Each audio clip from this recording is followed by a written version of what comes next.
అధికారులు మాకు 2 వారాలు టైం ఇవ్వండి అని అన్నారు. 2 వారాలు టైం ఇచ్చాము. 2 వారాల టైం తర్వాత ఈరోజు వస్తే పోలీసులను అందరినీ పెట్టి పంపించేశారు. పోలీసులు కూడా మా మీద చేతులు చేసుకుంటున్నారు సార్. ఆడవాళ్ళమని కూడా చూడట్లేదు. ఒకసారి అయితే నన్ను ఇసిరి పడేశాడు. నేనే చచ్చిపోతా. మీడియా సమక్షంలో చెప్తున్నాను, నేనే చచ్చిపోతా. నా బిడ్డలకు నేను న్యాయం చేయలేను. ఎందుకంటే ఇదే జీతంతో నేను ఒక సింగిల్ పేరెంట్గా ఉండి, నేను ఒక గిరిజన మహిళగానే ఉండి ఇన్ని రోజుల నుంచి దీన్ని నమ్ముకొని భర్త పిల్లలన్నీ దీన్ని అనుకొని నేను బతికిన దాన్ని. ఈ రోజు నా పిల్లలకి ఇంటర్మీడియట్ వచ్చిన పిల్లలకి వాళ్ళకి న్యాయం చేయలేను కాబట్టి నేనే చచ్చిపోతా. ఈ ప్రభుత్వంలో అందరికీ మీకు రుణపడి ఉంటారు. నా బిడ్డలు నేను నా సాగుతోటన్న మీకు ఇచ్చేయండి. ఉద్యోగం లేక ఇప్పుడు 3 నెలల నుంచి జీతాలు లేక సాలరీస్ లేక చాలా ఇబ్బందులు పడుతున్నాం. మా న్యాయమైన పోరాటం కోసం వస్తేనే మమ్మల్ని ఈడ్చిడ్చి ఎక్కడోళ్ళని అక్కడ పడేశారు. ఆడాలమని కూడా చూడకుండా పోలీసులు ఎట్టబడతాడో చేసి మమ్మల్ని ఈడ్చిడ్చి పడేసి మా తరఫున ఉన్న యూనియన్ లీడర్లను అందరినీ లాక్కొని పోయారు. వాళ్ళకేం తెలుసు సార్ మా బాధ? వాళ్ళకేం తెలుసు? 3 నెలల నుంచి మా పిల్లలకు తిండి లేదు. 3 నెలల నుంచి మేము రెంట్లు కట్టుకోలేదు.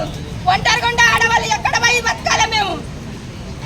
మా ఉద్యోగాలు మాకు ఇస్తే మేము ఉద్యోగాలు చేసుకున్నాం కదా. ఇన్ని సంవత్సరాలు మమ్మల్ని వాడుకొని ఈ రోజు మమ్మల్ని నిర్దాక్షంగా తీసేస్తే ఎవరు సార్ మా బాధ్యతకి? నా బిడ్డలకి నేను నా సొంత చేతితో విషయం పెట్టలేను. నా ఉద్యోగం కోసం నేను చచ్చిపోతాను. నా బిడ్డలను సాకుమానండి సార్ ఈ గవర్నమెంట్ని.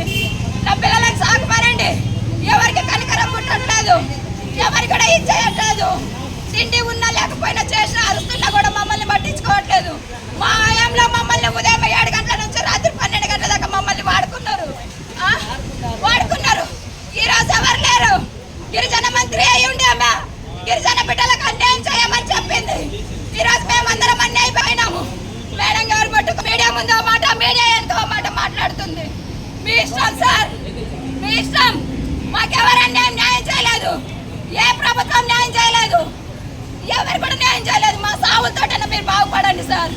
మీ సావుతోటైనా మీరు రాజకీయాలు చేసుకోండి సార్. చిన్న ఉద్యోగాలను పీకేసి పెద్ద ప్రభుత్వ ఉద్యోగాలు ఇన్ని ప్యాకేజీలు ఇన్ని ఉద్యోగాలు ఇస్తామని అంటుండ్రు. సిగ్గు లేదా సార్ కొంచెం కూడా చెప్పుకోవడానికైనా? చిన్న కడుపులు బట్టి పెద్దల మాట చెప్పడం ఏంటి సార్? ఫస్ట్ చిన్నలను బతికించండి. చిన్నలను బతికించిన తర్వాత పెద్దోళ్ళ దగ్గరికి వండి సార్. పెద్దవాళ్ళ దగ్గరికి వండి. వాళ్ళు డ్యూటీలు చేస్తున్నా చేయట్లేదు అది తెలియదు. ఎవరి దగ్గర ఏం లాభం ఉందో అది తెలియదు. సిన్సియర్గా డ్యూటీలు చేసుకునేటోళ్ళు మా కడుపుల మీద కొట్టిన ప్రభుత్వానికి రుణపడి ఉంటాం సార్. రుణపడి ఉంటాము. నేనైతే చస్తాను సార్. నేనైతే చచ్చిపోతాను. చచ్చిపోయిన తర్వాత నా బిడ్డలకు మీరే న్యాయం చేయండి. మీరే న్యాయం చేయండి. లేకపోతే నా పిల్లలకి ఇద్దరికి విషం ఇచ్చి మీరే చంపండి. మీరే చంపండి. ఇంతకు మించి ఓపిక లేదు సార్. ఇక నాకు తాడపేడ అని చెప్పి తేల్చుకోవడానికి వచ్చాం. తాడపేడ తేల్చుకొని పోతాం సార్. చచ్చిపోయేదా కలుసుకొని ఉంచి చచ్చిపోతాం సార్. ఏదన్నా చేయండి సార్. అన్యాయం చేసింది మమ్మల్ని గిరిజన శాఖ మంత్రి. అన్యాయం చేసింది. మాట నమ్మించి మా గొంతులు కోసింది. మా మంత్రి అయ్యుండి మమ్మల్ని నాశనం చేసింది. మమ్మల్ని రోడ్డుకి ఇచ్చింది. మంత్రి గారికి దండాలు. అమ్మ నువ్వు చల్లగుండు, చల్లగానే ఉండమ్మా. నీకే హాని జరగకూడదమ్మా. మా కడుపు కొట్టినా కూడా నీకే హాని జరగకూడదు. నువ్వు ప్రశాంతంగా కలకాలం మంత్రివో కాకుండా సీఎం అవ్వమ్మా. మాలాంటి వాళ్ళని ఉద్ధరిద్దుగా నువ్వు సీఎం గా రేపు.